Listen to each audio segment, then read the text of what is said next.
ভিক্ষুক রাস্তা দিয়া যায় আর জমিদারের পুত্রবধূও যায়।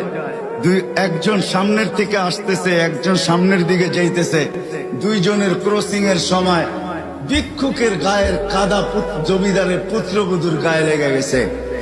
সে দুনিয়া আন্ধার করে ফেলছে, স্বামীকে ডাইকা নিয়ে আসছে, বলছে ভিক্ষুক আমার কাপড় নষ্ট করে দিছে। সে শুধু ভিক্ষুক ছিল না, বৃদ্ধ ছিল। বৃদ্ধ ছিল না শুধু, জীর্ণ ছিল, শীর্ণ ছিল। শরীরে কাপড় ছিল না, ফাটা চিরা কাপড় ছিল। পায়ে জুতা ছিল না, পেটে ভাত ছিল না। জমিদারের পুত্র সইতে পারে নাই, যৌবনী শক্তি সয়তো সয় কি কইরা তার স্ত্রীর গায়ে ভিক্ষুকের কাদা। বস সমগ্র শক্তিকে হাতে একত্র করে বৃদ্ধের গালে বসায়। বৃদ্ধ কিচ্ছু বলে নাই, শুধু উপরের দিকে তাকায় দুই তিনটা শব্দ উচ্চারণ করছেন। শব্দগুলা হলো ইয়া মাল্লাহ তারা হলো ওয়ুন, ও আল্লাহ চোখে দেখা যায় না। ও তারা কুল্লা শাই, তুই সব দেখিস। ফারা তারা মা বি, তুই কি দেখিস না আমার সাথে কি ঘটতেছে? এটা কি দেখিস না? বলতে দেরি যুবক, মরতে দেরি হয় নাই।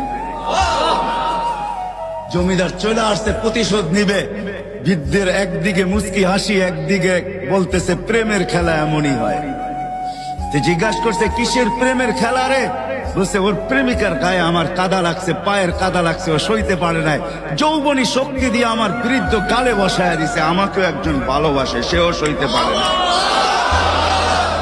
সেও সইতে পারে না। ও তো থাপ্পড় দিয়া ক্ষান্ত, সে জান নিয়ে নিছে, জান।